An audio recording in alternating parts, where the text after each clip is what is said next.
Welcome everyone to Fanboy Frenzy as we're on the battlefield bringing you more Destiny live coverage. And right now what you're about to witness is the first playthrough for me of Prison of Elders after this April update. I'm going to tell you what, I'm a big fan so far. I don't know how everybody else out there feels about the April update, but I think it's been pretty damn good.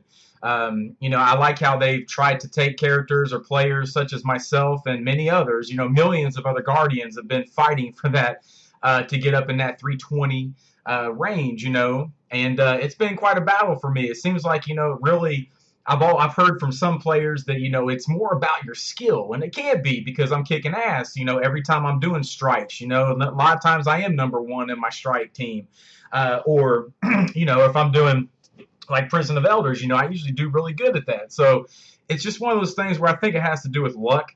And you basically were forced to do the raid. And it seems like now with the way that this is going, they're not really forcing players to do the raid anymore unless you want to. And obviously there's going to be perks for doing such. But it's not something that Guardians like you and me have to do per se. Especially if you're busy Guardians with jobs outside of Fanboy Frenzy headquarters like myself, So with that being said, we're fitting to go into battle here. And like I said, the first playthrough for me of Prison of Elders updated. At this time, I was like, what the hell is going on? Because when you start it up, you'll notice that basically you're replaying the same stages that you had played before. But as it goes on, and I have some other content that'll be coming out pretty soon here from Fanboy Frenzy, where you'll be seeing us fighting the Taken enemies, which is what, technically this update was supposed to push for the Prison of Elders, was that ability to fight the Taken, because they're going to be more difficult, therefore, hopefully, bring you better rewards. But right now, we're getting ready to start off. And, Prison of Elders is something I've been wanting for them to revamp for a while. And I know I'm not the only one for sure, fanboys and fangirls out there, because the bottom line is it's a fun playthrough, so long as, and I want to make sure this is crystal clear, that you actually get partners that play the objective, because obviously round 1 and round 5 are different, because round 1 all you do is just kill 3 waves of enemies and that's it. There's no objectives to be based in there. Round 5 is clearly just a boss battle, but rounds 2, 3, and 4 can be a pain in the ass if you do not have a partner, should I say, that another Guardian that wants to play the objective. A lot of times I've had to basically carry entire two-man teams besides myself, because they were younger guys and they were just out there trying to get that death match, that death match type kill streak, which really in here it's good to get a lot of kills. And believe me, I've been playing this thing for so long, I know where guys come out at. The Taken's a little different, but even now I'm getting used to knowing the spawn points for the Taken. But, really that's not what it's about. It's about playing the objective, working as a team to take out the enemies. Now right here, obviously, I'm sure I'm not the only one out there, Guardians, that use this place initially.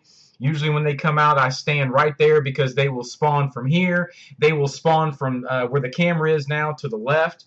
Usually you'll get sharks to come that direction, but right here, just boom, boom, take a bunch of them out, have a good time doing it.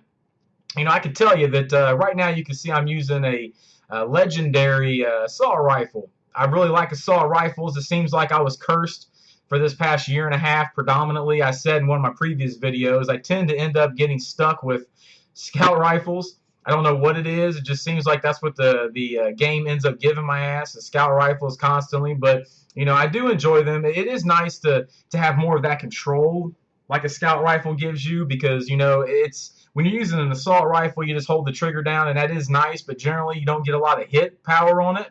That's why I tend to err more on the scout or something to that effect. But I did get unlocked the Zalo Supercell.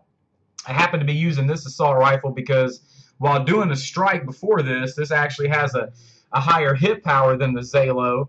But I like to have all of my slots filled with higher end legendary gear, purple rated gear, because I don't like having a lot of exotics that I get stuck on. Because if you have great purple gear, Guardians, well that gives you an added advantage, rather an edge, if you will, because you're able to use whatever you want in terms of your exotic selection and kind of get you to that point. Now you can see here, we're just kind of going through your general wave here, nothing too fancy. You can clearly see that they really have no chance of taking myself or any of my teammates out. I mean, it's pretty much a given here.